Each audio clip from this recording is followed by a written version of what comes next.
Welcome back to the Union Street Podcast. Thank you for listening. Thank you for watching. In the studio today with Colin Baillie. Thank you for having me. I appreciate it. I'm excited to do this. Colin, thanks for coming in. Appreciate you taking the time out of your busy day.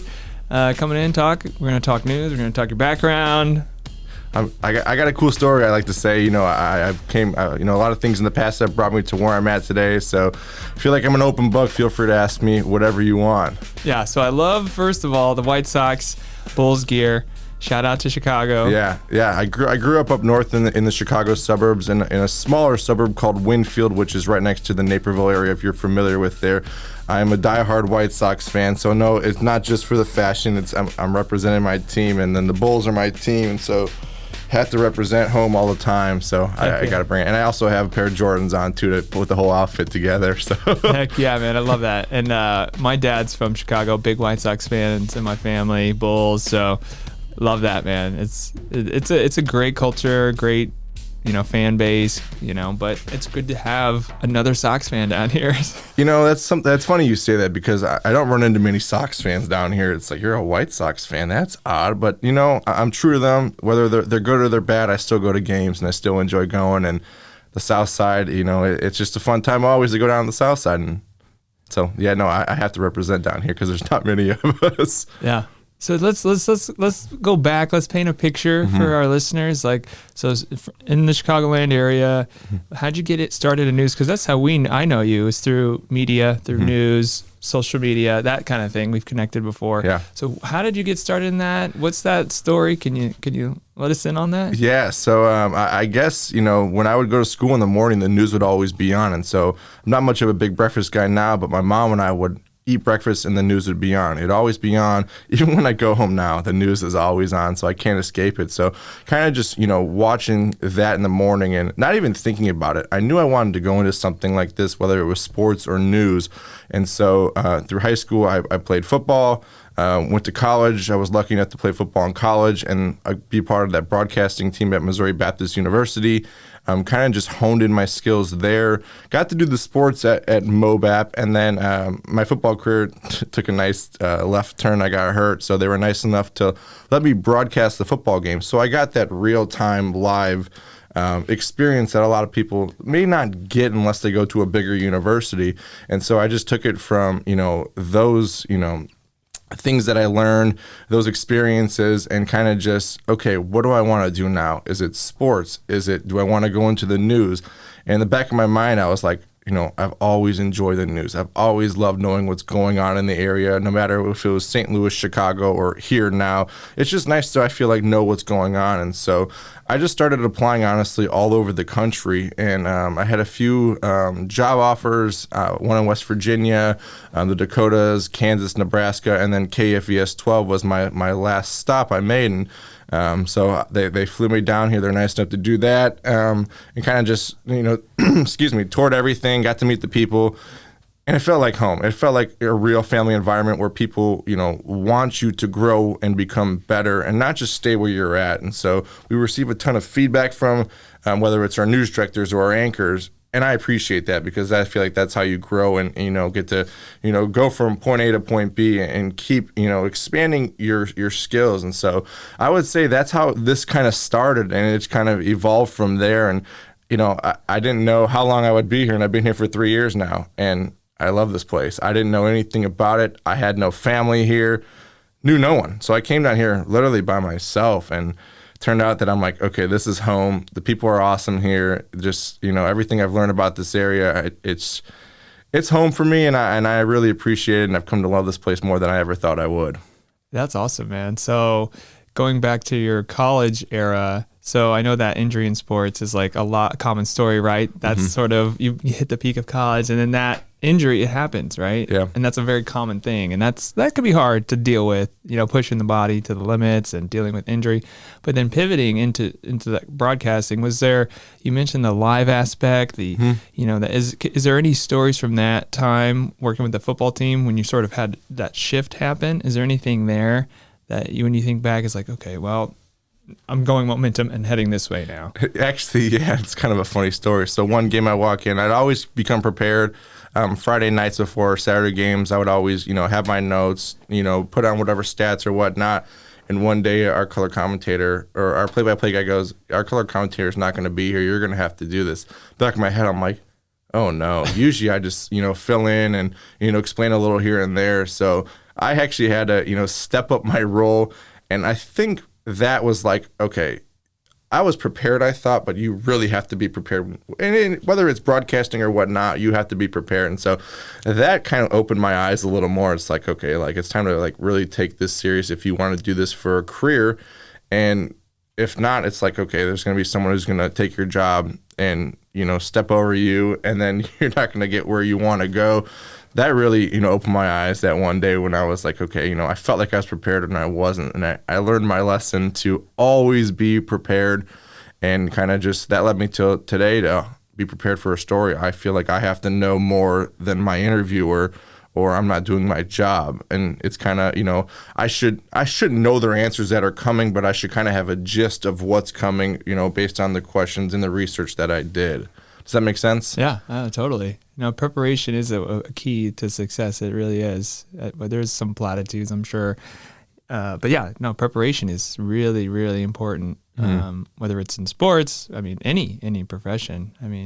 Really. So that's cool. And so when was that, when you first came down for that initial Heartland? So it was about 3 years ago, you said? It was March of 2020, right before the pandemic actually happened. I remember being in the newsroom and there was talks of, COVID's going on. There's cases here, there's cases there. We're kind of monitoring this in our area.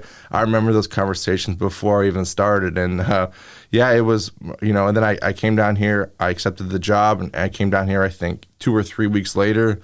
And then I think, honestly, 2 or 3 weeks into starting work, the world shut down and we were sent home.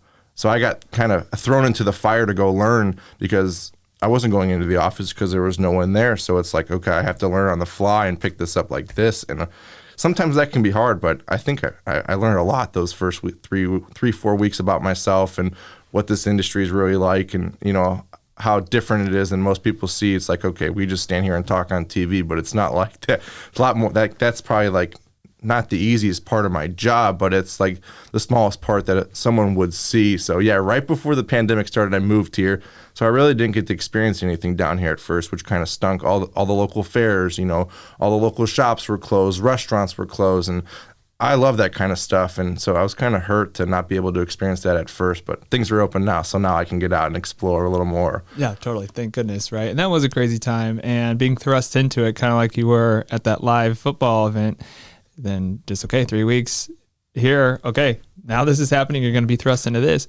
But that time specifically shows how important, trusted news is, right? And how important, and how much a public utility that needs and relies on that trusted source of information whenever what's going on. We don't know. We need to get information we can trust. And I think that is such a pivotal moment for just trusted news. Yeah, and I feel like our news team is awesome, whether it's our main anchors, Kathy Sweeney or Jeff Cunningham, or our weather team, Grant Dade, who have all been there for a while and are trusted people, and people trust them. And, I talk all the time with Kathy Sweeney about that is, they've been around, they've done these stories a bunch. So, and they are the trusted team. And so it was kind of cool to pick their brains and learn from them, because they've been here for so long. They know the market, they know a lot of the people, and they know the story. So I think to have those people that have been there for so long and have, that staple of our station helps so much for people to be able to trust us in a time where a lot of people don't trust the media. Yeah. No, that's so important. And just having those names and faces you can recognize, very essential. So, yeah.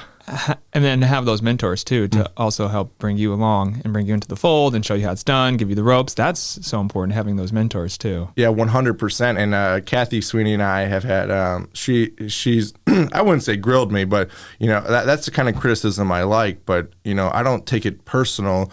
I just think of it as, that's a great point. I should try and implement this some way, somehow into my next story or a story down the line, just because she knows what she's talking about, because she's been here for so long. And, those are the kind of people that you want to learn from and grow from, whether it's a tough conversation or not, or if you catch her on a great day and hey, great job on this. Well, thank you. I appreciate that. I thought I could have did this, and this better. Do you agree? So yeah, I love picking people's brains because I like to learn from other people, and that's a great way to do it, and always ask questions. Like, that's my one thing is always, no matter who it is, whether you're out getting coffee, whether you're in the grocery store or you're at work, never be afraid to ask a question, because you never know who you're going to meet. You never know the response you're going to get, and it could change your life. For real. No, that's really good advice for anybody listening that might, just don't be afraid to ask, right? You don't ask, you don't get, they say. Exactly. And usually the worst thing someone could say is no. Yeah. I've come to learn that it's usually no, which at this point it's like, hey, you want to do an interview? No. Okay, well, thank you. Have a good day. It doesn't bother me, because the last thing I wasn't expecting yes all the time. I knew that wasn't going to come, but get a no answer, it doesn't hurt my feelings anymore, versus maybe, 5-10 years ago, it's like, oh, they said no, like, I don't know how to go about this now. But I always tell people, ask questions. You just never know what's going to come out of that. Yeah. And the repetition, right? You a little more, get more experience under your belt. You kind of know what to expect and how to operate. So I do want to go into like the process of the newsroom, the stories, the storytelling. Can we talk about that? Are there any stories that you've done that you want to bring up and highlight, in the process of how the story went from your whole process? Yeah. Or do you want me to kind of explain like what that process is like, then get into that? Sure. My normal day starts with, well, right now it's a little different. We're in sweeps, which is like our big time for TV in February. It's coming up. It's how we get our ratings and things like that. So usually I work day side. So my morning starts with researching and finding 3 different stories.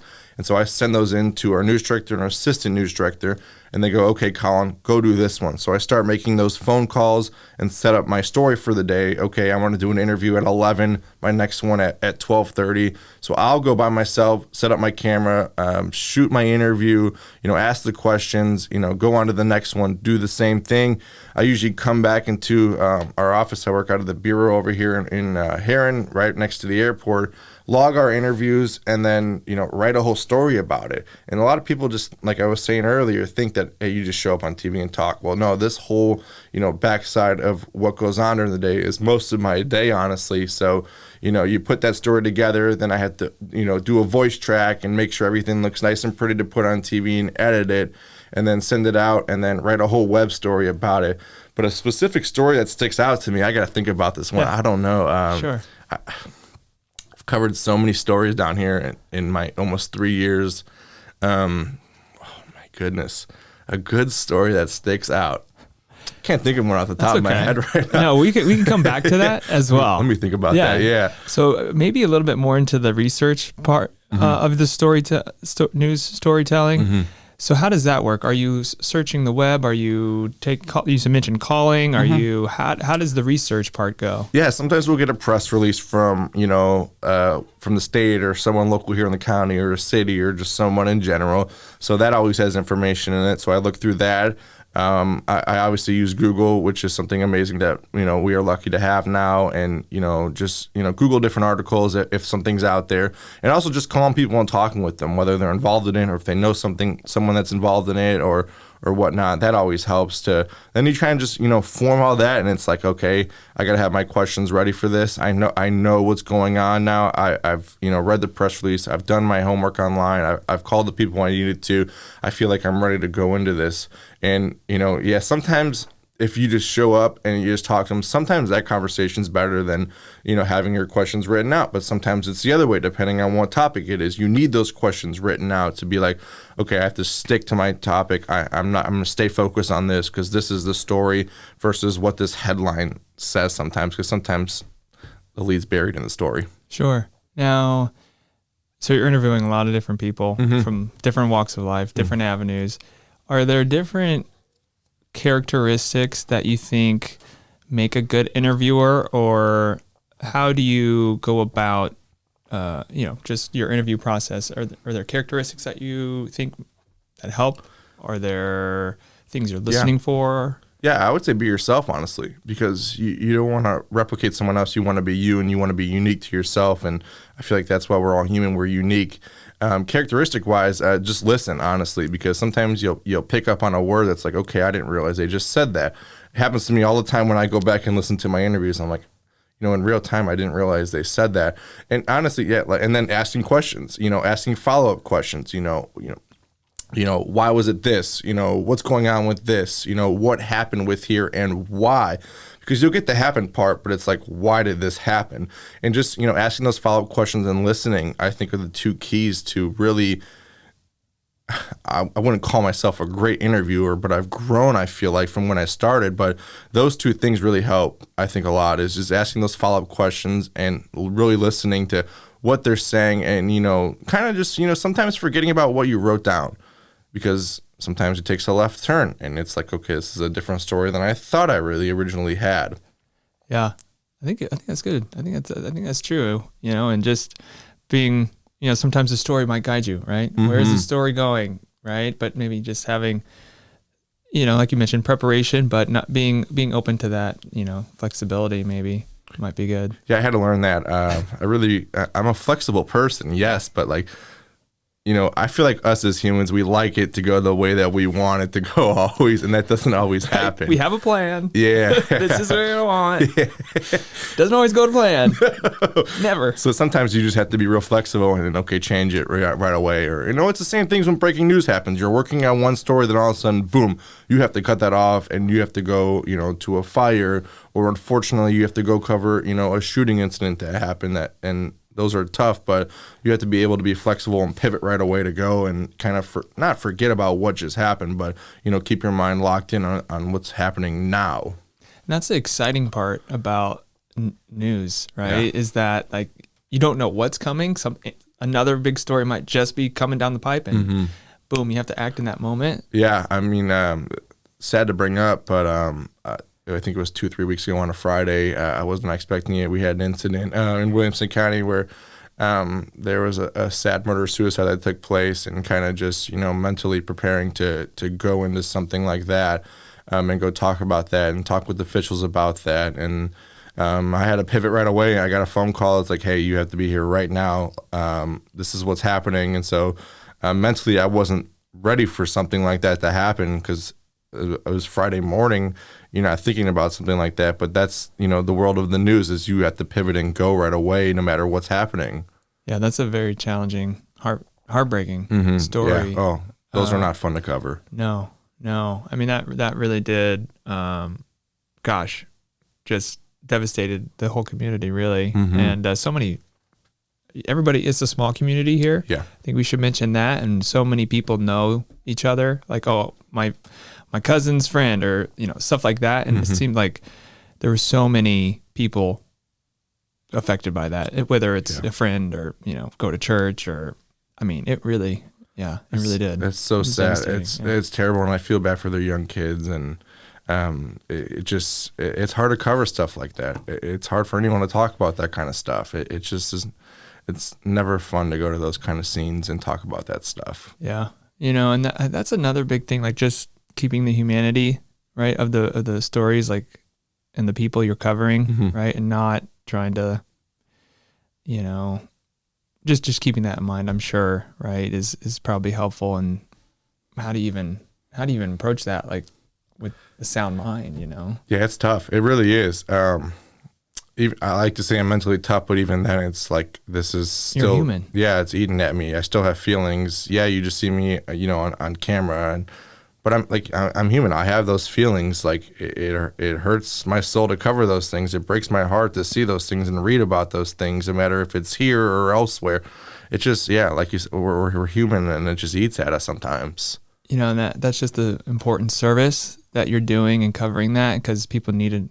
Those stories have to come out. Those stories have to be told, and it's not easy. But I commend you for doing that. Well, I appreciate that. Yeah, no, it's I've covered some things that I never thought I would, and some things that still to this day I'm like, I can't believe this happened. And I can't believe I was down there for this, and I can't believe I saw this. And so sometimes it's nice to talk to someone about that and get those feelings out of you. And but Well, I appreciate that. Yeah, sometimes I feel like stories need to be told about our community, and that's like one of the favorite things about my job is telling people's stories.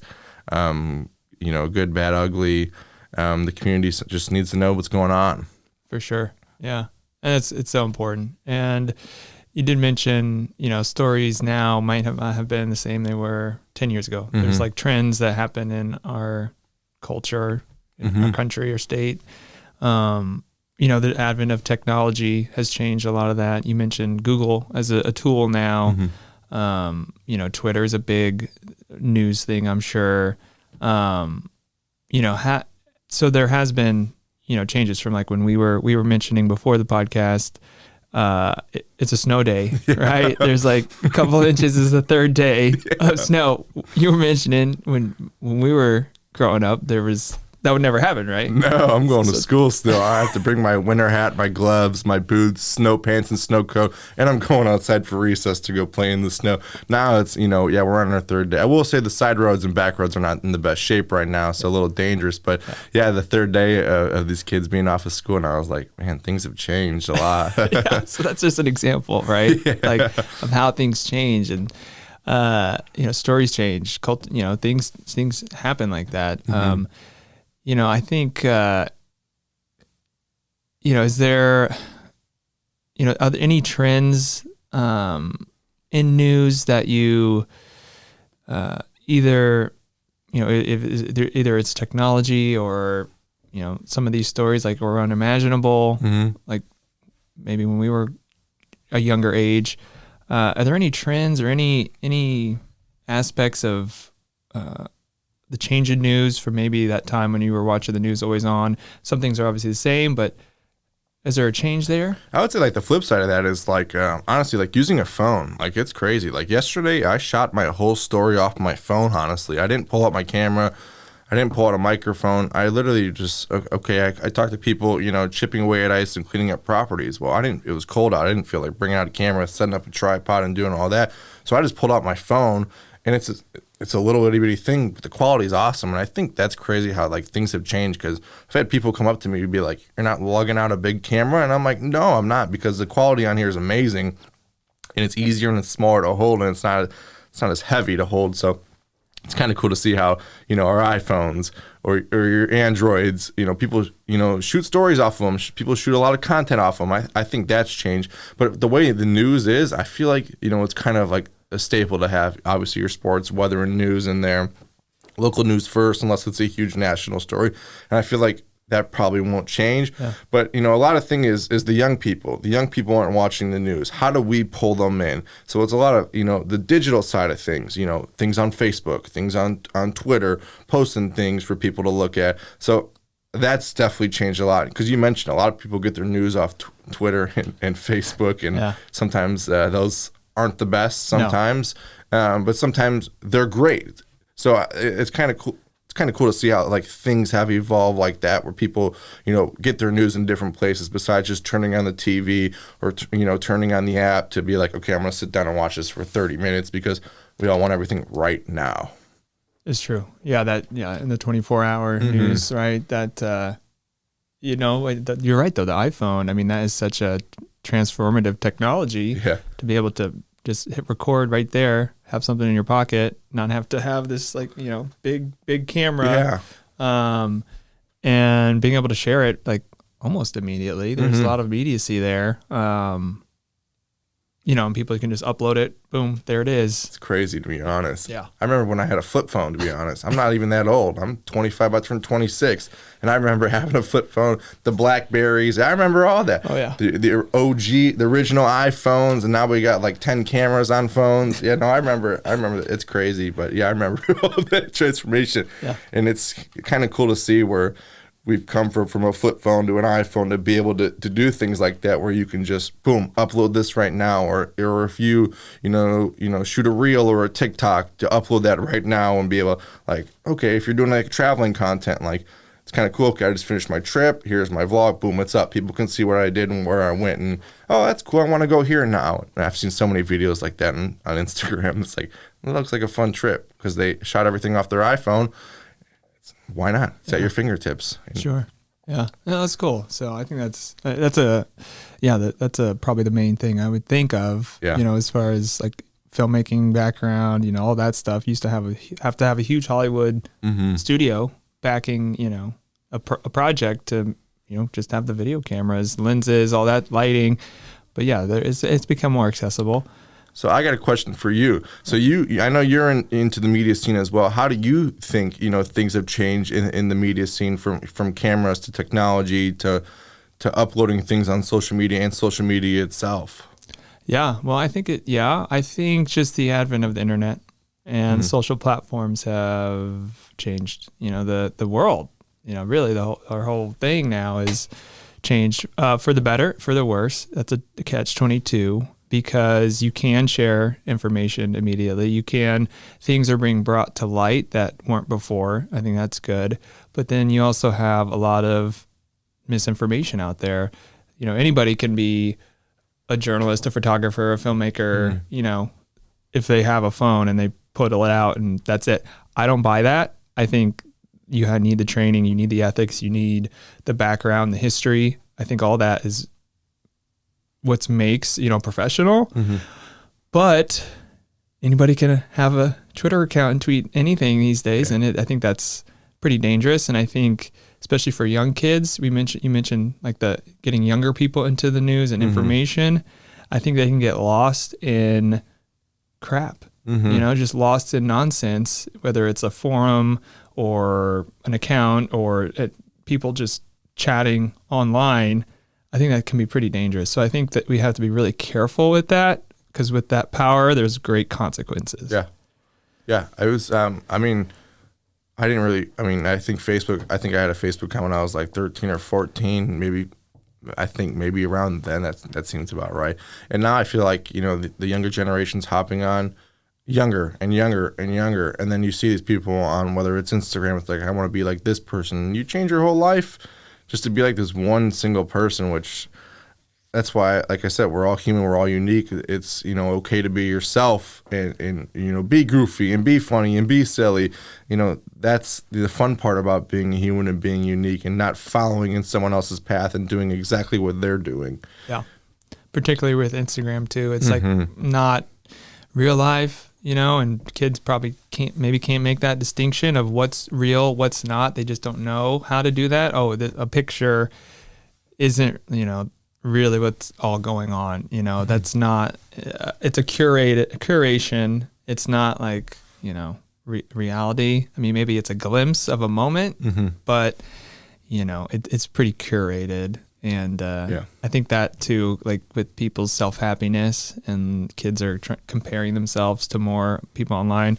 We used to just go outside and, play in the dirt and run around, ride bikes. And, we didn't know that, some person in some big city somewhere else is doing, XYZ. I don't have that, so I do think that that's a problem. Yeah, my mom always said be home when street lights come on and be home. I'd be out, riding my bike around, playing wiffle ball with my friends, basketball, soccer, football, just having a great time outside, not even, having a worry in the world, not having a phone or an iPad, and just enjoying being a kid. So I feel like, we were the last, generation to be able to enjoy something like that, because the iPad started coming out right after, and I wouldn't say ruined, the experience of growing up as a child, but just having everything at your fingertips and, not, it doesn't teach them to not work for things, but it's so easier to have everything at your fingertips and I want this right now versus going out and working for it. And I knew you played soccer with one of my buddies.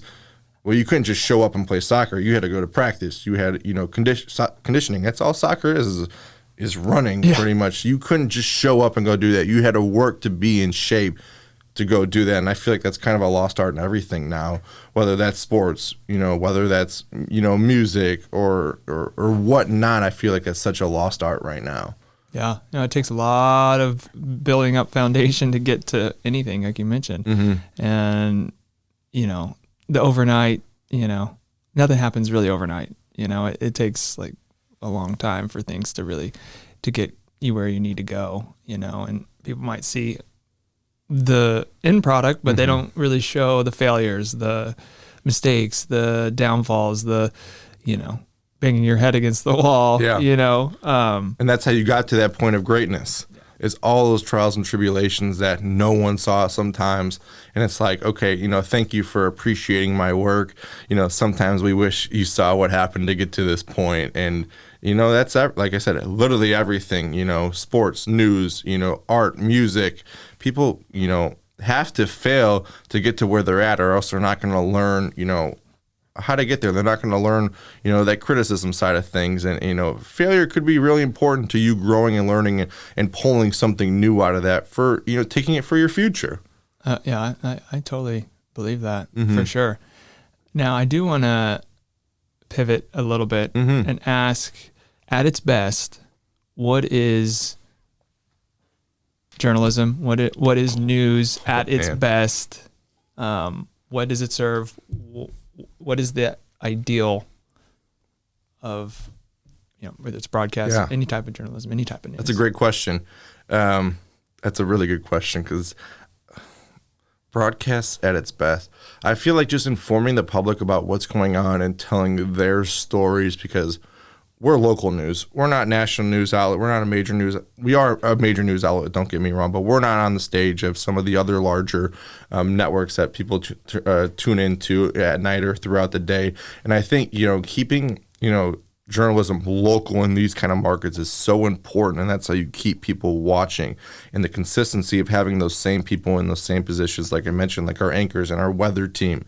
And, our news director's been there for a while, and our GM's been there for a little while too. Having that really helps as well, because they understand the market. They understand it's important to keep news local. And like I mentioned, we're in sweeps right now, which is our important thing.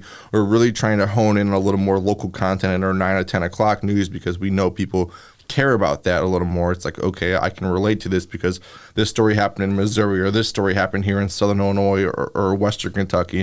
And I think that's so important for us to keep things local. And I think that's when news is at its best, because people can relate to what's going on. People can be like you mentioned, it's a smaller town down here. Oh, I know someone who was involved with this, or I know someone who was affected by this. And that makes people kind of, tune in and want to watch, because it's so hard nowadays, because at 9, 10 o'clock at night, what's on? Well, you're probably watching Netflix or Hulu or streaming something, or you're watching network TV, or if you're a sports fan, sports is on at that time. So it's kind of like, how do we draw these people in? And I think that's local content, I think that's always going to be, the king of local news, and why local news stays around for a long time, because people want their stories told, and they want to hear stories told that impact them. Yeah, well, that's a great answer.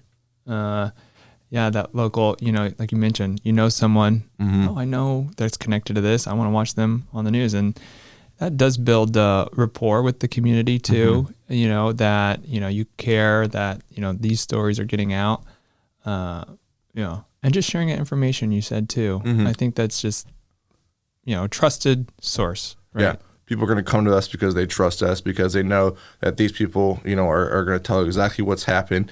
They're going to be fair and neutral. And that's what I shoot for. That's what our whole station shoots for, is to stay as neutral as possible. If you're talking politics, if you have one side of the aisle, you're going to put the other side of the aisle thoughts in there to make the story even fair. We're trying not to be biased and tell a fair story, so people are, believe us and trust us. And you mentioned build that rapport with us, and then it's like, okay, I'm going to keep coming back to them to get my news. I'm going to keep coming back because they're trusted. They're right. I mean, we're going to make mistakes. We're human. It's bound to happen no matter what. No matter what industry it is. And so, but yeah, I think that's important for people to, have that rapport with us and keep coming back to us and trusting us. Yeah. So with the 24-hour news cycle, with this, all the, information that is accessible right now at our fingertips anytime, right? Is there, can you take me inside the newsroom? Can you take me inside that environment? Can you take me what? Because I have a little bit of background more in newspaper, newsroom, working at the Daily Egyptian over at SIU when I was in college there. So I've dipped my toes. I've been in the news station a little bit just for different stories. But can you take me inside the newsroom and that environment for someone that might not be in this industry? Yeah, so I'm a little different than most normal reporters. So I'm a bureau reporter, so I work out of our bureau here in Southern Illinois. So I'm by myself every day. But when I do go to the newsroom, don't get me wrong, I still go there. You have your producers in there, and the producers are the backbone of the newscast. They're way more important than us talking on TV. They put the whole show together down to the second, literally scripting everything. How long is this? We call it a VOSAT, which is just a soundbite with video, or a VOSAT would be video with the soundbite after, and they literally put everything to the second. And a lot of people, don't realize the backside of things. They're so important because without them, we wouldn't flow. If I'm out in the field reporting, they're telling me, hey, go, talk right now. So they're in your ear all the time, and they literally are awesome. And so we have every show has a producer to it. Then we have an executive producer who overlooks everything in all shows, helps put content in there, cuts videos, makes phone calls to whatnot. Then we have, you have the anchors in there, whether it's Carly O'Keefe or Kathy Sweeney or Jeff Cunningham. They're in there. There's always talking going on in the newsroom. It's not a quiet place. I'll tell you that. It's not quiet at all. It's hard to get work done when I go there because I'm so used to quiet over here sometimes. And then you have, you photographers who are going out and shooting content and getting interviews. The news directors are in there. And then the thing that a lot of people is we have the sales team upstairs, and they're just as important as we are because without them, selling advertisement spots, we probably wouldn't be on the air, being able to do our job and being able to, pay everyone because we have to make money somehow. We're a business. And so it's kind of cool to see, all of those people come together and work. And our station meetings, there's a lot of people in those meetings. We have a company-wide probably once every couple months, and there's probably nearly 100 people in those meetings, wow. Whether they're in sales or the news department or graphics or, shooting, teases and promos. And so there's a lot of things in a newsroom that a lot of people just don't realize sometimes because they just never knew. And it's like, wow, I didn't realize like the producer's that important. Yeah, they're amazing. They literally are like Superman. Every newscast, saving a thing, making sure that we get out on time enough, making sure that we get to a commercial break enough. And it's kind of cool to see them in their element when they're back there working and talking, going through to see what's next on our system. So yeah, the producers are rock stars. And we're always looking for producers, and producers are always well needed. No matter if it's here or bigger markets, they're always so well needed. Yeah, that sounds like a pretty buzzing environment. Oh, yeah. Yeah. That's an awesome collaborative, like oiled machine. Mm-hmm. Like, so I'm fascinated by that and like those systems and how those like interact, whether it's, from each part. So I think that's pretty interesting. It's cool because everyone talks to everyone in there. We're all social butterflies, it seems like. And yeah, it gets loud in there sometimes. I'm like, I need to put my headphones on so I can focus and work and get my content out there for whatever show I'm in. Sure. So yeah, it's always buzzing in there no matter what time maybe not like earlier in the morning because people are still waking up, but probably from mid-morning on till, 10 o'clock news, it's buzzing in there. People are always in there. So where can people find these stories? Mm-hmm. Can you mention the channel? Yeah. Is there online components? Yeah, KFVS 12. They can go to kfvs12.com. Everything should be posted online always. There should always be a web story or a video clip with it. People can go to our Facebook pages, our Twitter pages, our Instagram pages, KFVS12, Heartland News, and everything should be on there. We have newscasts in the morning. I'm usually sleeping at that time, so I'm not up watching those. Sorry to our breakfast show team if they're listening. We have a 12 o'clock newscast, a 4 o'clock newscast, a 5 o'clock newscast, a 6 o'clock, a 9 on the CW channel, and then a 10 o'clock back on our station. That's a lot of news. Yeah, it's a lot of news, yeah. And that's awesome. It's kind of cool to see how the different shows had different things in them. And, the 12 o'clock's an hour. No, the 12 o'clock's 30 minutes. The 4 o'clock's an hour. The 9 o'clock on the CW is an hour, so it's a lot of news for an hour. And to talk straight for an hour like that is sometimes tough for our anchors. Yeah. Feel bad for them. Yeah, all day long. I mean, and then to get up and do it again the next day, there's a new slate of stories, news stories. Let's do it again, right? That's kind of the fun thing about our business, though, is every day is different and unique. One day you can be talking about this. The next day it's totally different. It's like, okay, that was kind of cool. 24 hours was, doing this. And the next day it's like, this is crazy to, the flip. Like, yesterday I'm talking about weather. Today I have no idea what I'm going to be talking about because you just never know what's going to happen down here. So it's an evolving door with the news always, and people, we're hiring. I'll plug that for a station. We're hiring. Okay. Everything, yeah. And you can find those at kfes12.com. I think, I assume if you type in like KFES 12 jobs on Google, it should pop up. But yeah, no, the news it's interesting, especially being a young person in there because it's a lot of older people usually tuning into the news. So it's kind of fun getting to learn, how to go about things for them. I talk really fast, and I think I talk fast because everyone up north talks fast because it's go, go, go 24/7. So I had to learn how to slow down a lot to get my point across just because, it's a little different down here because people aren't going a million miles an hour. Things are really slow pace, which I really like now, though. So it's kind of funny to go from, okay, you have to slow down. So hard for me because I'm go, go, go to be like, okay, this is, you have to relate to these people so they can, tune in and understand what I'm saying and listen actually, and not just, I'm going to tune the story out. I'll tune back in when the weather comes on. Yeah, I think you hit a good point there. The cultural difference from maybe northern Chicagoland, Illinois, and southern Illinois. You mentioned the pace, right? Way slower, right?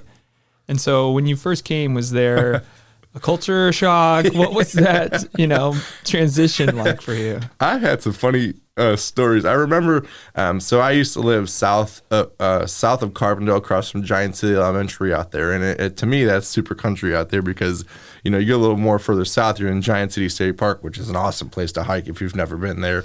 And so I went for a run one day, and I just started work. People are waving at me. I'm like, what is going on? Because you don't wave at people up north unless you really know them. And it's like, why are you looking at me? So everyone's waving at me, and I'm not waving back. And I'm like, this is weird. These people have no idea who I am. I literally just started. Keep waving. I just can't find out everyone waves at everyone here. So I moved to Heron now, and I wave at everyone in my neighborhood, whether I know them or not. That was one thing. The slow pace of life took me a while driving from places because I'm like, why are these people going the speed limit? Well, they're not in a rush.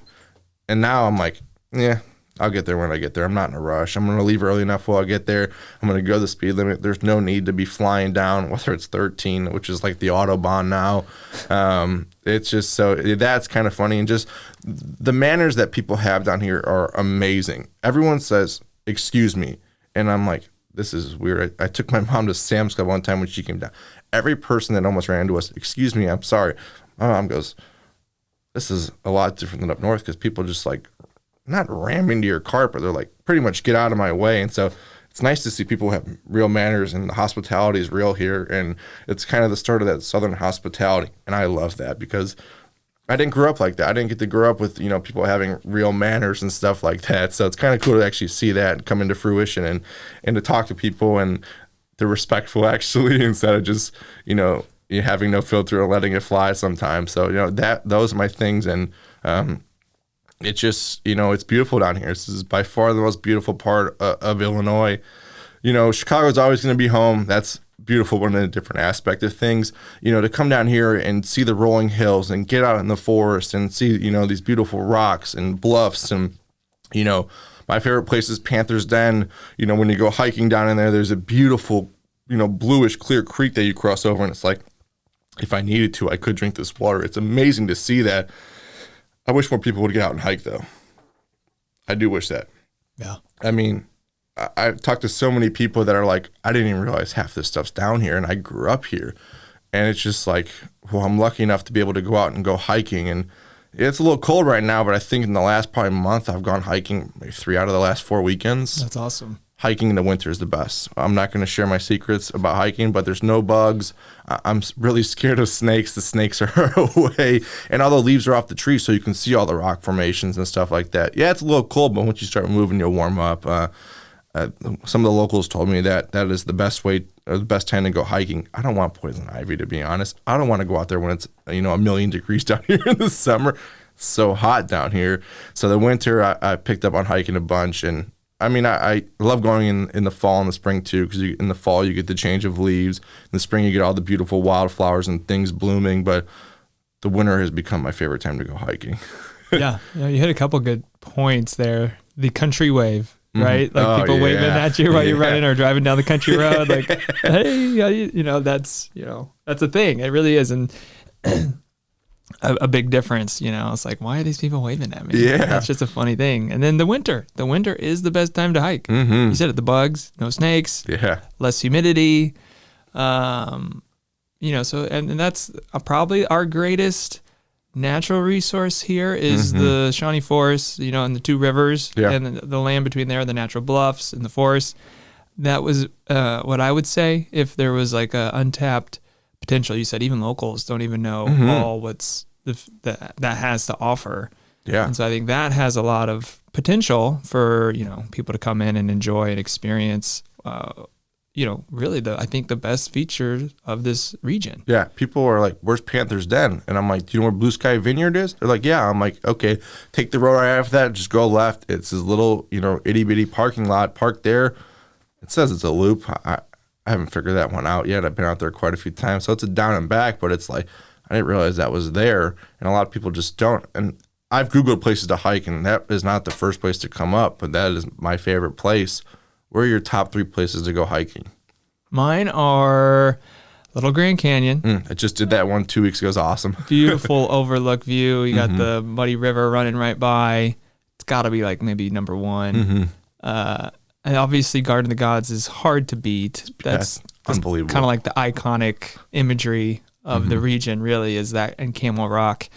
And then I'll say, just because it's really close to my folks' place, is Devil's Kitchen. There's Rocky Bluff Trail, and it's actually probably the best trail in Williamson County.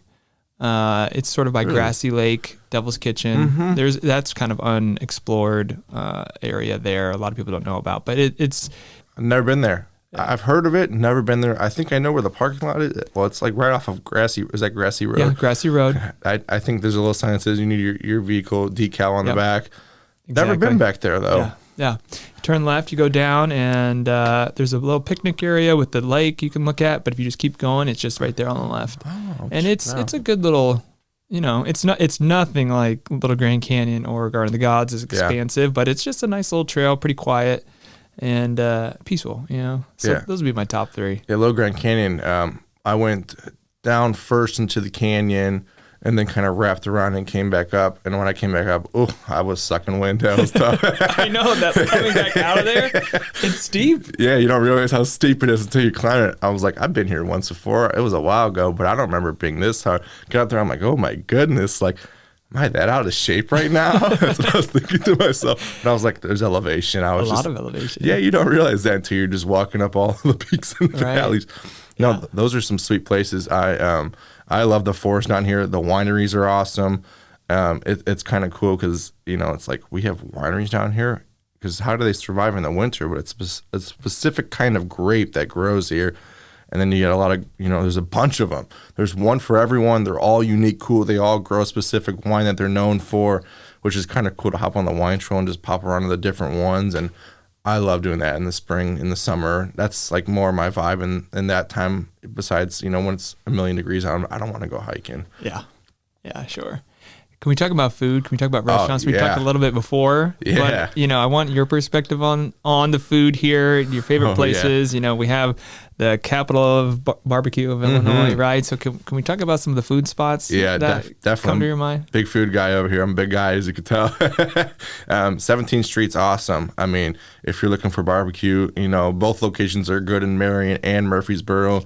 Amy Mills is carrying on her father's legacy still, which is really cool to honor him and all the things that she does. She just opened up a sauce factory and also Faye's as well, which is kind of a cool little spot in Murfreesboro, right on the main strip right there in Murfreesboro. I love the Iron Whisk in Cobden. Oh my goodness, that place is a special place in my heart. That place is delicious. I've taken all my friends that have come down here, my parents that have came down here, I've taken them out there to Cobden. First time I went out there, I was like, am I in the right place? Sat down, ate. I'm like, this is unbelievable. And then we were kind of just talking about this before. Is La Galleria very good. Pizza. Oh, I like to call myself a pizza connoisseur just because of where I grew Being up. from Chicago, like there's that. Yeah. And so when I first moved down here, people were like, go to Quattro's, go to Quattro's. So when I first came down here, my dad and I went there when he was helping me move in. So we went there and we were like, holy smokes, this pizza is so good. That crust, oh my goodness. I actually just had it on Saturday. Heck yeah. That's my favorite pizza place. I'm going to shout him out as William Lowe. He runs Southern Illinois Eats on Facebook. If you're looking for great, places to go, they post a bunch of content on there. Other people post content of their experiences at certain restaurants. So if you live in a certain area, I'm sure you can find a restaurant there, and they do a phenomenal job highlighting those restaurants. So if one of these places doesn't stick out to you, go on their Facebook page and you'll find amazing food. And even reach out to William Lowe. He will give you some great spots to go eat too. What about you? Where are your food spots? Because I'm always looking for new places to go. Yeah, well, you mentioned Quattro's. Mm-hmm. Quattro's my number one pizza for sure. Deep pan, gotta have it. We'd always go there in college. I mean, for years and years, as long as I can remember, having Quattro's pizza. But if I'm just grabbing a beer and some apps, maybe 618 Tap House. Mm-hmm. Forgot about them. Yeah, that's an awesome place. They've got great appetizer. A lot of times that's what I'll get there. Just a couple apps, meet a friend. Mm-hmm. We just share it all. Really good. Thai, one of my favorite. If you're into Thai food, great flavors. They have an amazing story too. They just actually, Natisserie, he's the owner with his wife Yada.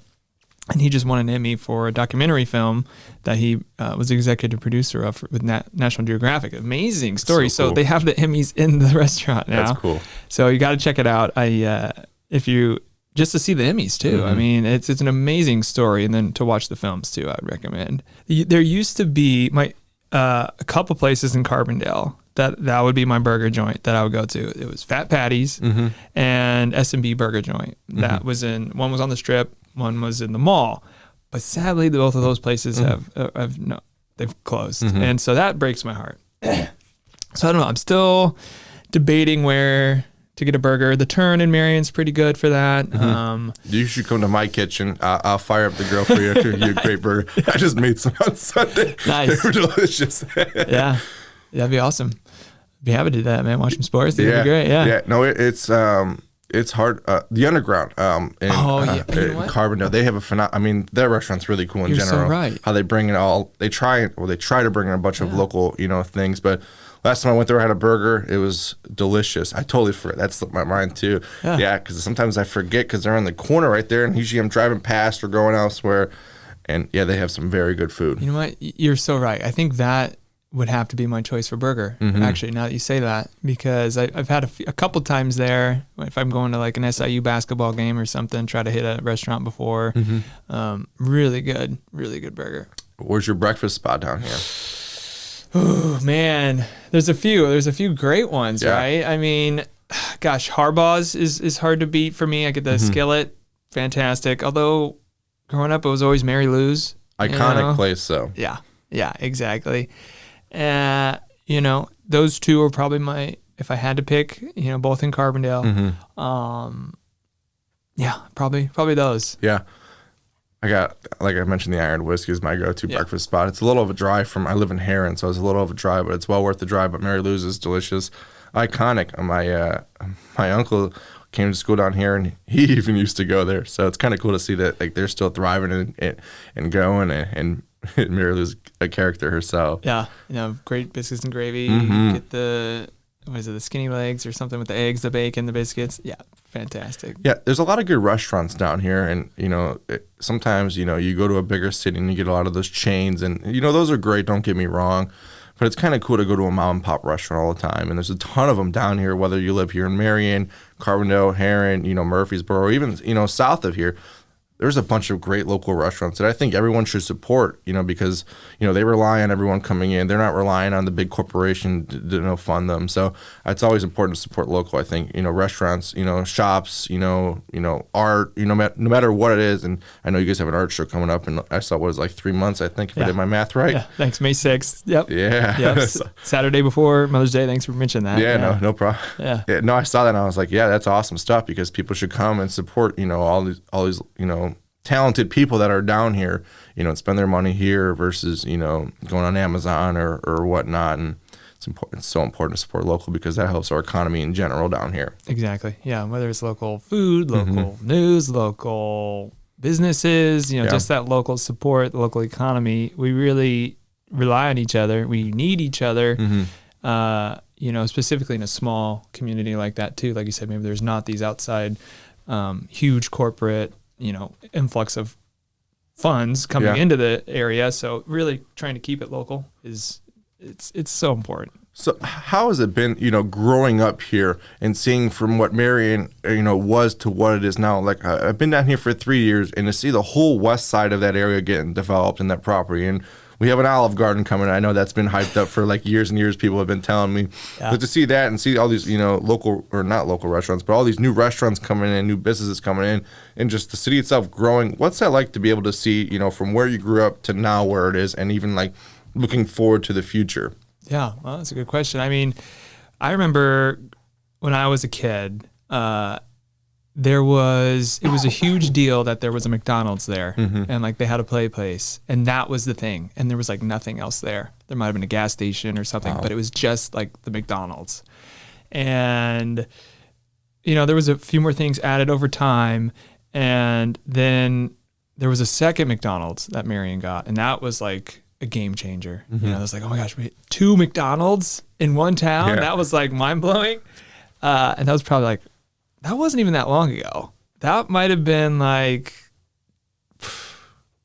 15 years ago, maybe. So a lot of this that development you're talking about has happened in the last probably 15 years.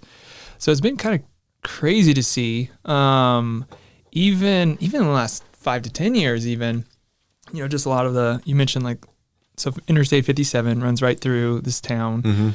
And that sort of is like kind of a lifeblood for that west side of town and the development that goes around. So now there's all kinds of different chain restaurants that are there, hotels, the ballpark's there now, which they're doing great things over there. Yeah. So the resurgence of that, I moved away for a little bit for college, moved out after college, moved away again, and then coming back. So I kind of had a fresher perspective than just like staying here. So it's changed a lot. It really has, the development and just the amount of sales tax too. I mean, and that just benefits this area, greatly. It's exciting. Even where we're at now is in the historic district of this town. And I remember during that same time, a lot of that development was happening out on the west side on the hill, and that was exciting. And this side of town was just kind of in disarray, and we would never come here. It was like, oh, it's maybe a little dangerous, like we don't want to really be caught there at the wrong time. And to see a lot of the changes even on this side of town now too, different restaurants coming in, coffee shop, more restaurants coming in. A lot of these buildings are being rehabbed. I love the development on the west side, but I love the history that's on this side of town, and just imagining like the stories that have taken place here 100 years ago, seeing the old pictures, the old brick buildings, and like thinking about, man, the buildings and the stories those buildings could tell if those walls could talk. Yeah. So I think it's awesome. I'm excited to be here at this time. It's a unique time for this region. And I do think the best times are ahead. I really do. I know that historically this region, was coal community, right? And that's how wealth and resources were brought here for the coal mines.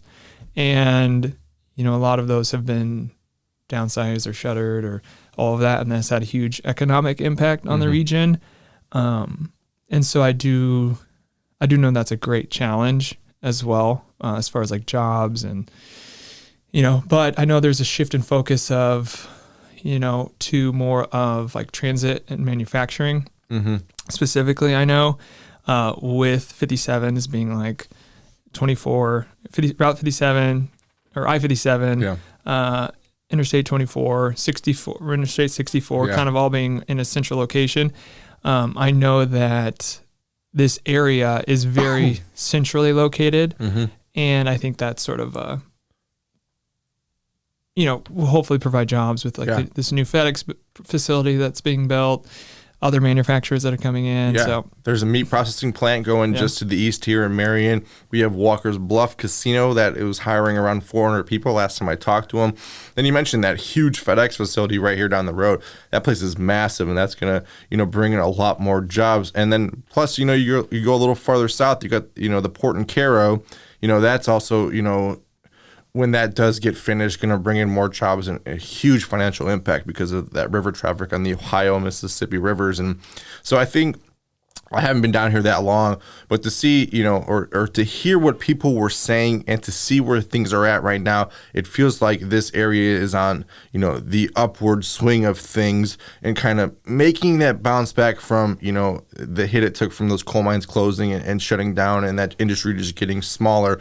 And I feel like, this area had that point of, we're hurting, financially because, this was our lifeblood for so long. And, we had a baseball team named after them, the Miners, like it fits so perfect for this area. But, this area is on the upward swing, I feel like. And, a lot of people have a lot of vision for, different things. And, heck, we're getting, a larger Amtrak station in Carbondale. It's not just going to be a little building anymore. It's going to be a real multimodal station, I believe they're calling it, with buses and it's going to cover up, it seems like, 2 blocks. So things are changing for the better. Enrollment seems to be staying steady at SIU, which is important, which obviously impacts not just the city of Carbondale but elsewhere, because the students come over here to Marion and shop, or they go to Heron, or they go over to Murfreesboro, or they stay locally. So this area is definitely growing, and it's kind of cool that you mentioned the old buildings here in Marion. I was talking with this city probably about a month ago, and I was like, most smaller communities, well, I guess Marion's a big community down here, but to me, population-wise, it's a little smaller. They don't have a thriving downtown, and they don't have a thriving, business area. It's usually one or the other. So to have both of those, I feel like, is a game changer because, if you want to go to a cool coffee shop, I'm going right next door to Crown Brew, because how many cool, hip places can you go like that are trendy like that feel like a legit coffee shop that you're not in Southern Illinois? Or, if you want to go to one of those chain restaurants, you can go drive down to the west side of Marion and pick whatever your heart desires, whether it's Texas Roadhouse or Buffalo Wild Wings or whatever. So it's kind of cool to see, a town that has both and puts, their time and effort into both. I know City Hall's moving into the old bank building around, in the square, and so things are on their upward swing, here, and I feel like most of the other towns too. And I did a story not too long ago about housing because we have all these jobs coming in. Well, they're already forward thinking. In my neighborhood in Heron, I think they're building 13 new homes in that neighborhood. And I know when I talk with Cody Moak in the city, they have a bunch of different, plans going on where, housing's being developed for people because we have this influx of people they're hoping to come in.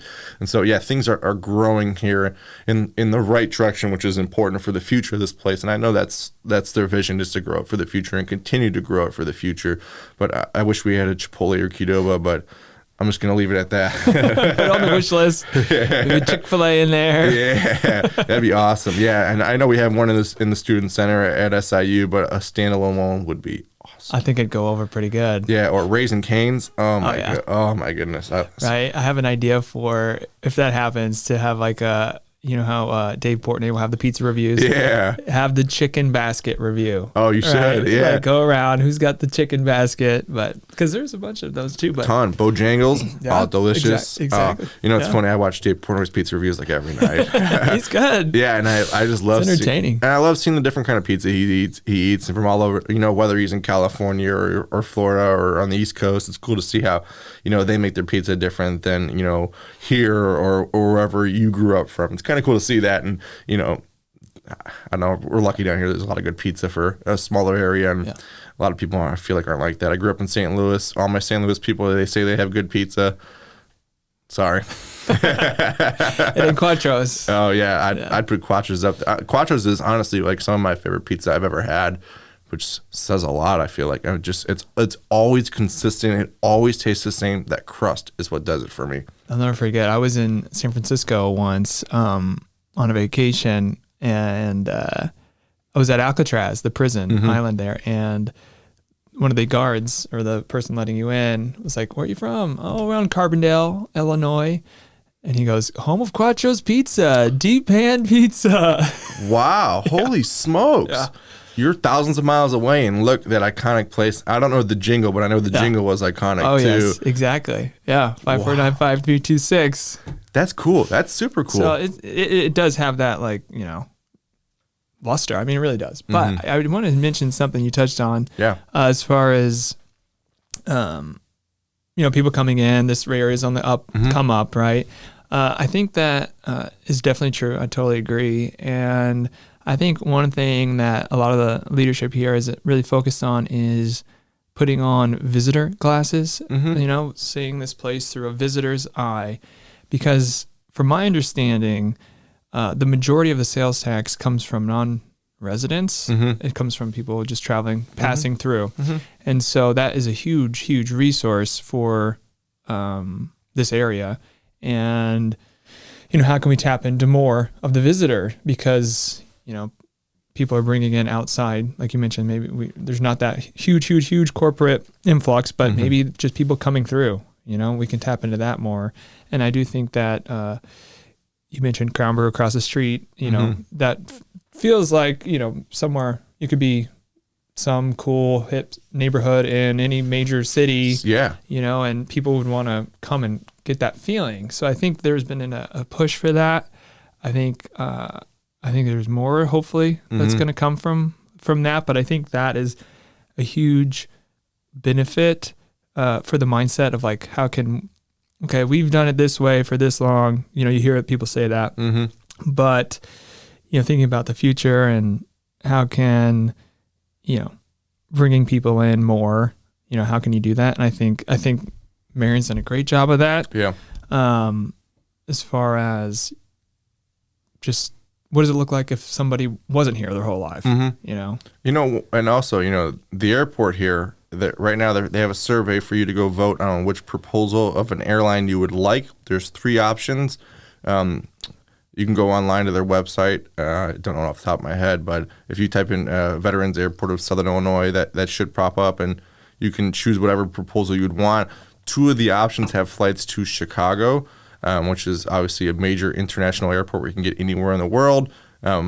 So I think it's important for people to go, I hope they choose that so I can fly home and not drive 5 hours, but that'd be amazing. That'd be a game changer. It really would. But I mean, talking about bringing people in too. Yeah, correct. Right? And that's what I talked with them about was, not just people leaving from here and going to Chicago or to fly wherever, or going up there just for the weekend to hang out.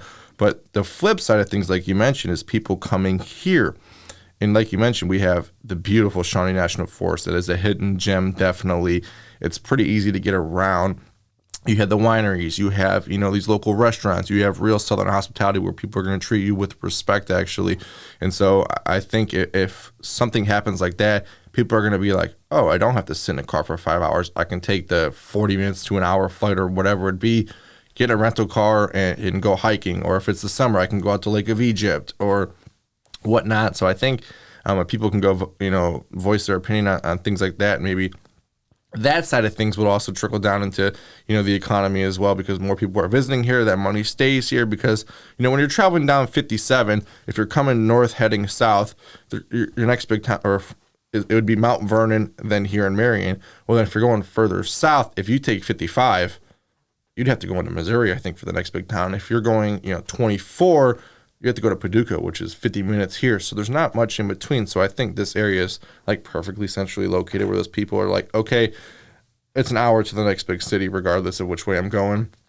I'm going to need to stop here to, get gas, to eat something, to stay in a hotel for the night. And so I think if we continue, pushing that, and I mean, they realize it. They know what's going on. They're smart people over there. I mean, look what's happened here. And so no, they get it. So it's kind of, it's neat to see their vision of what they want in the future. I mean, heck, they put an ice skating rink out here. Like, how cool is that? That was awesome. That was so cool to see.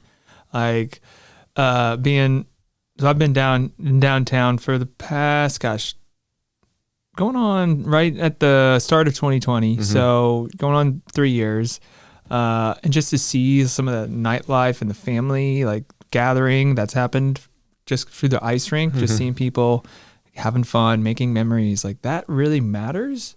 and it really adds to like the heart of the community. The chains and the hotels, that's all great, but really the heart, I think, is in doing things like that for the community, and I think that's so valuable. Yeah, and they even had a very Merry Christmas, which if you've been up to the Chicago area, they have the Christkindl Market, which I think is like the largest Christmas market outside of Germany. They held a mini one here, and they have plans to grow it for next year. All those carriage rides were booked up. When I talked to Cody Moak when that was going on, they already had thousands of people ice skating over there. And like you mentioned, those are great memories, and it's very family affordable too. I don't know the prices off the top of my head, but I know it's very affordable for a family to go out and have fun. You don't have to drive to St. Louis to go ice skating, so you don't have to pay for that, your gas to get up there to park and then to pay for the ice skating. It's right here in your backyard. And then the best part is you can go out for a nice meal right after somewhere local.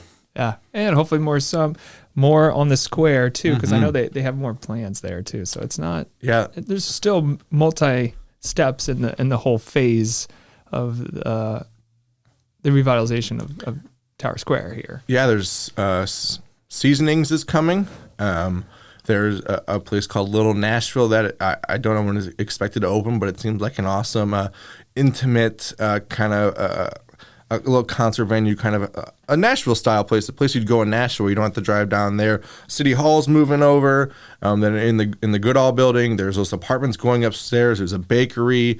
I'm going in with a little event center, and so yeah, things are changing on the square, and it's pretty cool. And then you got I forget what it's called. It's where the vault is. That Ethos. Like that place is so cool to go into.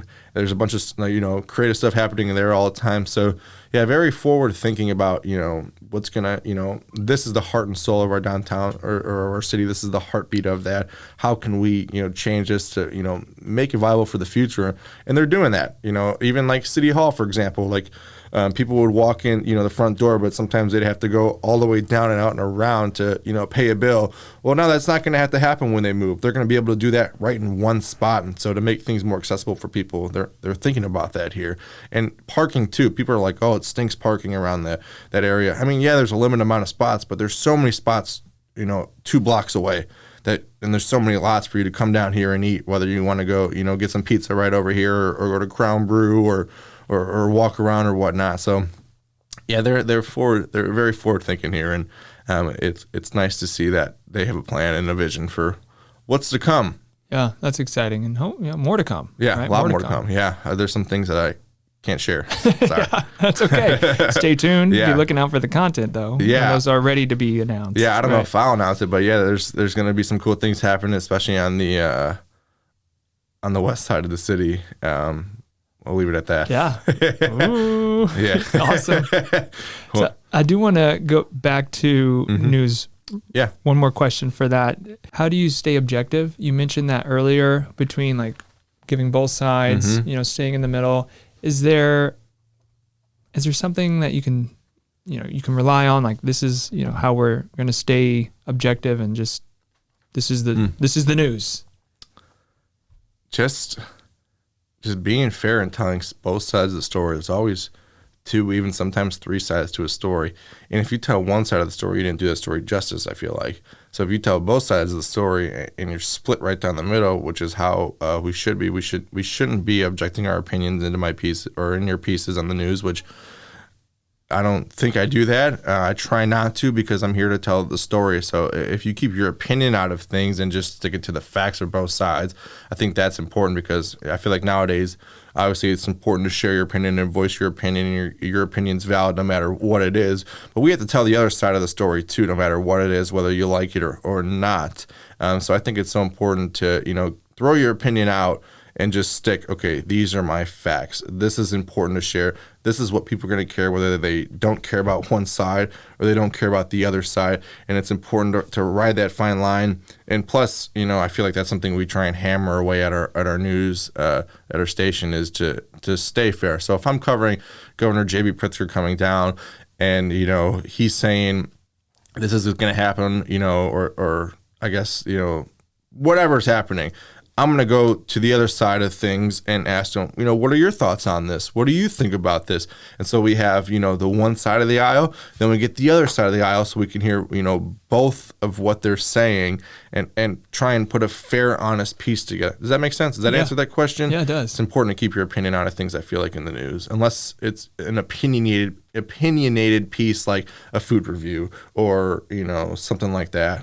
Yeah, no, I think that's really good. I think that's right. I mean, I think a lot of, big corporate news, whether it's Fox, CNN, whatever side, there's a lot of opinion. And so I think that does kind of, it's opinion, right? Yeah. And so it's the talking points. So I think that's a really good point, specifically when it comes to local news. It's important. Having that line and having both sides, but being able to look at the story, tell both sides, and just stick to the facts. I think that's important. Yeah, it's kind of, when I go to the gym, those outlets are around, and I'm like, nope, I'm not going to watch them. I came here to work out. And it's kind of funny. People are tuned in and locked in, but yeah, sometimes a lot of those can be opinionated. Sometimes, they are telling what's going on and things like that. But yeah, it's so important at least for the reporter side of things in my story, to, throw my opinion out. I don't get that long on air. I get my minute and a half for a story, and my live hits are probably, 10, 15 seconds on the beginning and the outro of my story. So not near that long, but it's important to keep my opinion out of it. Unless I'm talking about like the weather, like last night, like I think I said, like this parking lot's like an ice skating rink. Well, that's my opinion, and I think it was true too. So like things like that, that's okay. But like if you're getting into a deeper thing like politics, it's you can't put your opinion in there, especially in local news. Yeah, sure. I think that's a good point. What would you say to some younger person that wants to get into news, that has an interest in journalism, but doesn't know where to get started? Is there advice you can give them to say, this is what you could expect, this is something you need to do to get started in the news? Oh, that's a phenomenal question. You can reach out to me if you want. You can ask me any question. I'll give you my response. You can honestly reach out to our station. Our station's very open about, answering questions and things like that. But someone young getting into this industry, you have to have thick skin. I will say that. Whether that's, viewers sending you some choice word emails, or whether it's, getting criticism, or whether it's going into, a hostile situation where you have to keep your cool. Having thick skin is very important. Again, asking questions is very important. Okay, where should I go next? Who should I talk to next? And just, being able to, be you and be unique and come into this industry, because I don't want to report like someone else. I want to be like Colin. I don't want to be like, I'm not going to throw any names out there, but I don't want to be like someone else. So I think those three things would be really important, and just, having an open mind too, because, like we talked about, you can go into a story and it can just go a whole different way, and you can't get mad or hurt about it because you still have to churn out content for your show. And so it's important to have those characteristics, and just, I know a lot of high schools have journalism classes, take those up. YouTube's amazing with what you can do and research on there. And just, I'm sure there's a lot of people who have shared their videos about, how they go about things, or how they edit, or how they shoot certain, shots that they shoot, out in the field. And so, if you can just, learn and grow, and if you really care about this, if you start at a young age, you'll be ahead of the game when you come up, because I think I was a late bloomer when I got into this. I watched it, I cared about it, but I didn't really start till, college. I was playing sports in high school. We didn't really, I don't even know if we had a journalism class, to be honest, in high school. So a lot of schools have that now, or whether it's photography. That's so important too. And like, just picking up a camera and going to, shoot nature photos, or going to shoot whatever, is important to hone in on your skills to, take that to the next level. Okay, I know how to frame my person up in an interview. I know where to put, like if the sun's setting, I'm going to put it, here in this, third of the picture, and have, this be open. So if you can hone in on those skills at a young age, you'll be ahead of the game. And yeah, just, ask questions. That is the most important thing. If you see, whether it's, someone from Channel 12 or one of the other news stations out, all those people are very, very nice, and you can approach them and talk to them if you have any questions. I've had many. I just ran into JC in Target, Starbucks on Sunday. So, people are out. You can ask them questions. They're all very nice people. And yeah, if you have any questions, you can feel free to reach out. I'm usually always on my phone just from working and get back to you with an honest answer. And yeah, no, journalism, it's hard for being a young person in it. And it's hard trying to get younger people to get involved in it. Yeah, I think you hit a lot of good points there. But yeah, when you are a public facing profession, like you're on the screen, there will be criticisms, like you said, whether it's an email or whatever. So yeah, I think having thick skin is really good. And just, there's a lot of self-doubt people have, and it's not easy to do, right? So it's not easy.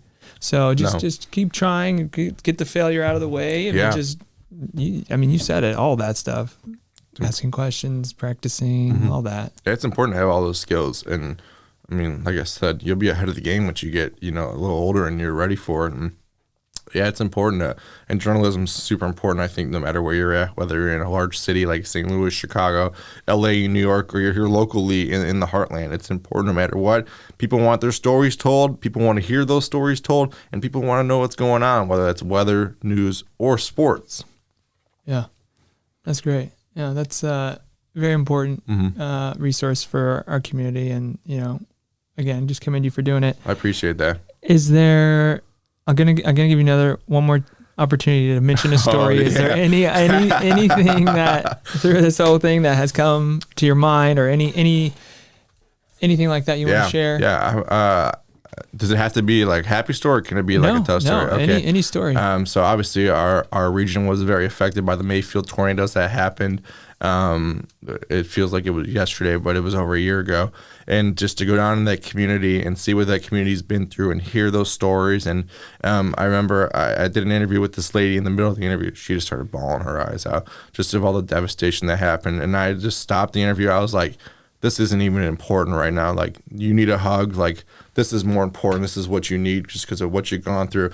And just, constantly going down there and seeing, the progress they're making with rebuilding things and still tearing things down, and the plans they have, and, the grants they're receiving to build things up. That really sticks out to me because that affected not just here. I mean, I have never seen so many news outlets in one place in my life. I mean, you're talking all these national outlets came here. The larger cities all came here. Nashville, Louisville. I met some of the Chicago stations came down. And it was just, I met a reporter from Miami, Florida, who came all the way up to Mayfield to cover this. Fox News was out there. CBS was out there. CNN. Just to see that many people in this little town, to see something affected like this.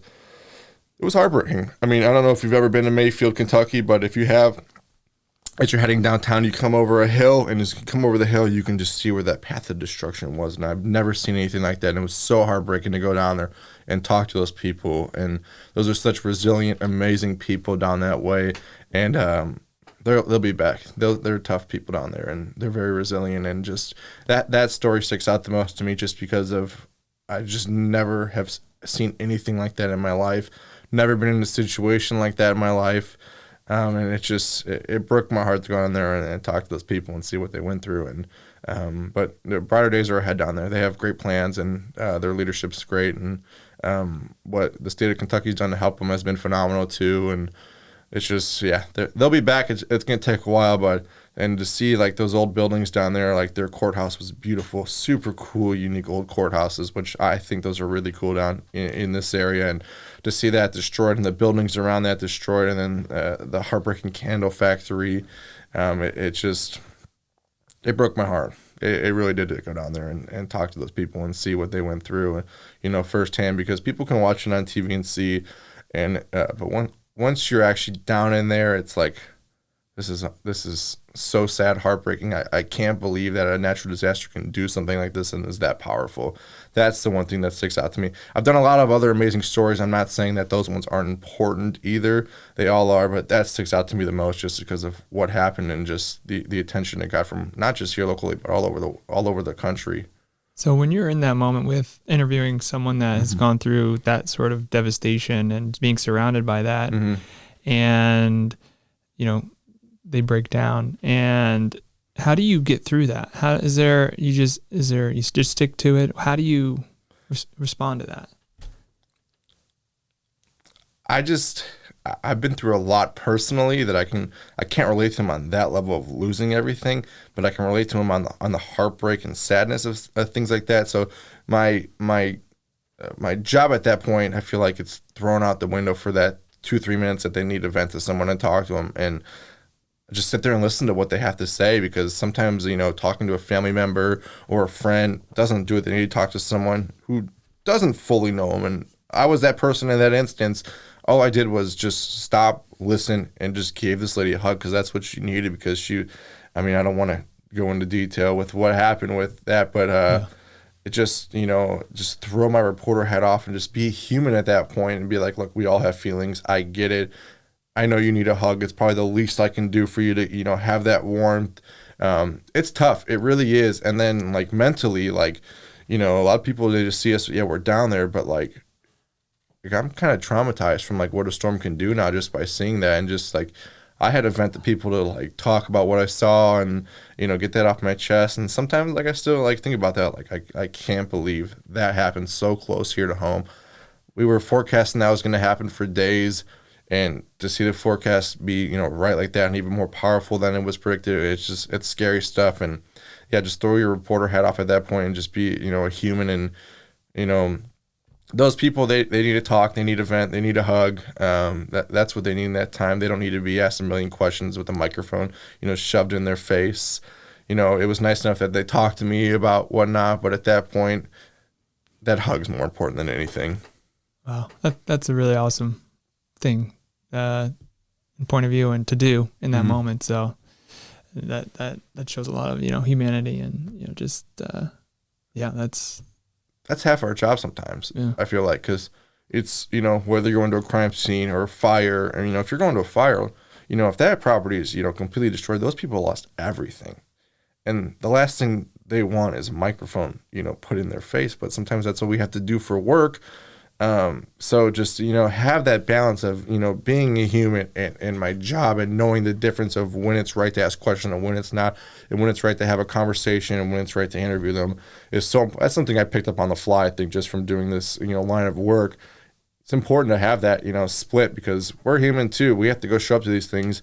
They're sad to talk about. They're not fun to talk about sometimes. And then you go talk to these people who literally just lost everything. Like, that is so hard to do sometimes, and it breaks your heart to see that kind of stuff and talk with them, and it's tough sometimes. It is tough. Yeah. So, do you think that's the most challenging aspect of the job?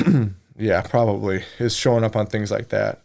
Just because, like, people just think, like I said, you just show up and you just talk, and I'm emotionless, and no, that's not the case. I mean, I go and work out to take my anger out sometimes, or whatnot, or that's like my therapy, I guess, is going to the gym. But sometimes it eats at you, just because it's like, I've been working on this all day long. I've been seeing this all day long. And then, it's hard. It is hard sometimes. That's probably the hardest part, is showing up to something like that. And yeah, but again, it's so important that you do that job, right? To tell that story, to be there for that person.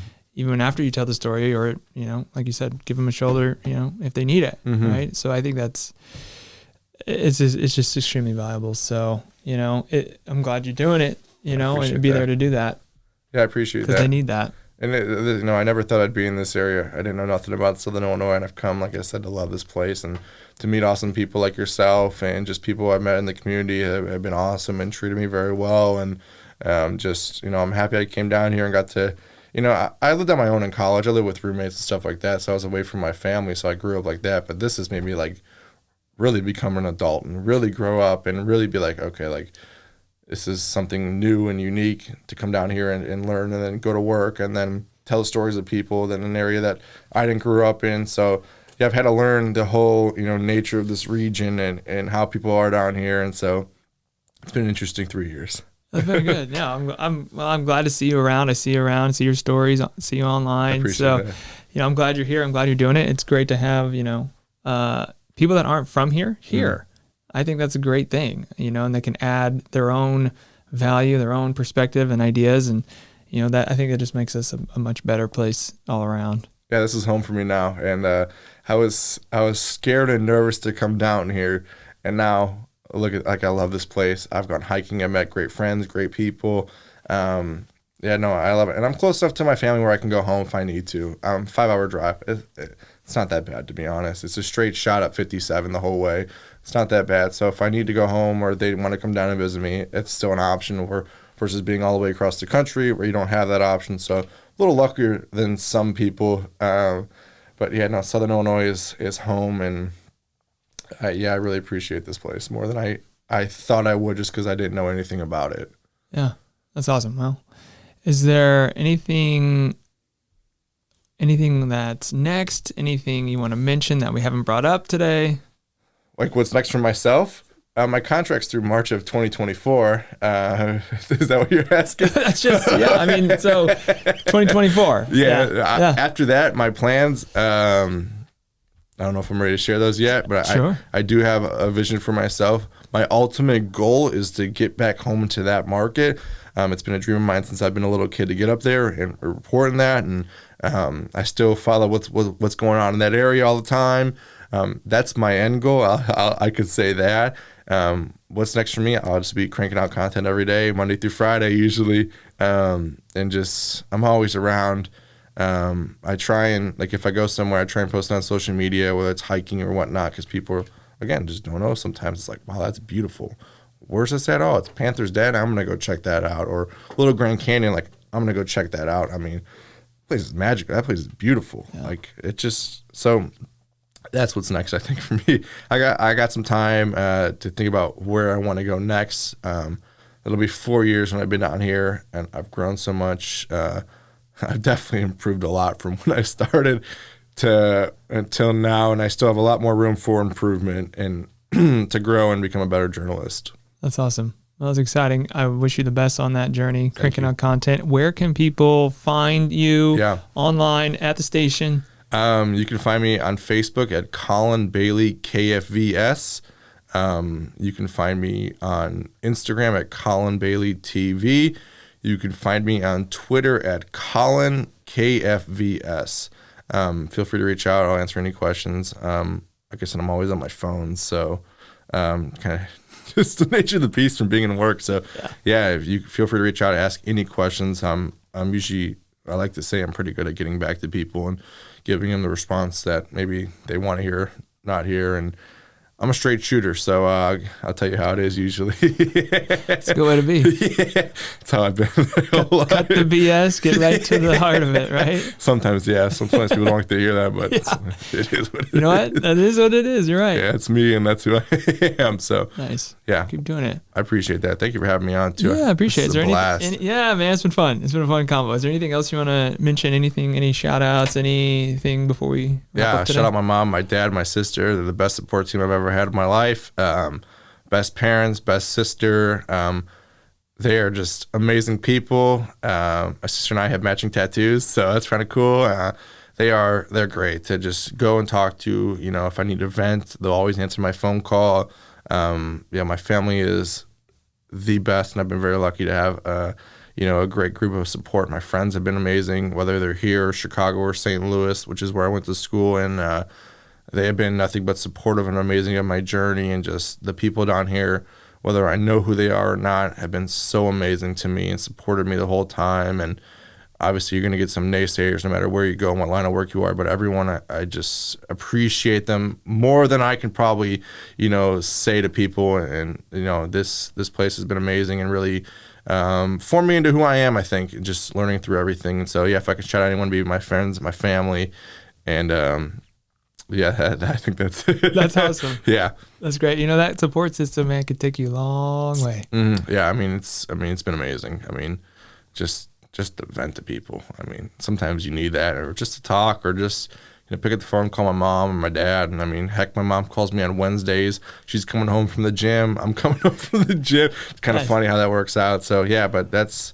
who I'd give my shout out to. They're the best. And that support system, like you mentioned, is so important, whether it's your friends or your family or, aunts, uncles, no matter what, it's important to have a great, team around you to build and vibe off of and ask questions and just vent sometimes. That's great.